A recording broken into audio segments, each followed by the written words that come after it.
আল্লাহ পাক রব্বুল আলামিন আমাদেরকে সৃষ্টি করেছেন, এটাও তোমার আমার জন্য নিয়ামত। আল্লাহ পাক রব্বুল আলামিন আমাদেরকে হাত দিয়েছেন, পা দিয়েছেন, চক্ষু দিয়েছেন, এটাও হচ্ছে আমাদের জন্য একটা বড় একটি নিয়ামত। আর এই নিয়ামতের শুকরিয়া আদায় যদি আমরা করতে পারি, আল্লাহ পাক রব্বুল আলামিন তার মহাগ্রন্থ আল কোরআনুল কারীমের মধ্যে জানায়া দিলেন, লা ইন শাকারতুম লা আযীদান্নাকুম ওয়া লা ইন কাফারতুম ইন্না আযাবি লাশাদীদ।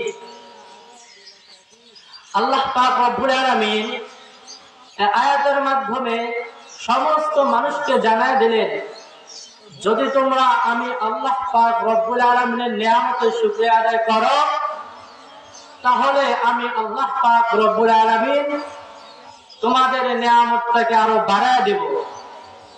কিন্তু যে বান্দা আল্লাহ পাক রব্বুল আলামিনের নিয়ামত পেল, আল্লাহ পাক রব্বুল আলামিনের নিয়ামত পাওয়ার পরে যে বান্দা আল্লাহ পাক রব্বুল আলামিনের শুকরিয়া আদায় করলো না, আল্লাহ পাক রব্বুল আলামিন তাদের থেকে নিয়ামত ছিনাইয়া নেবেন।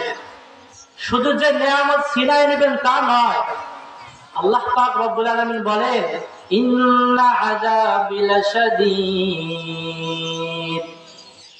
আল্লাহ পাক রব্বুল আলামিন কঠিন আযাবের মধ্যে কি করবে? পাকড়াও করবে।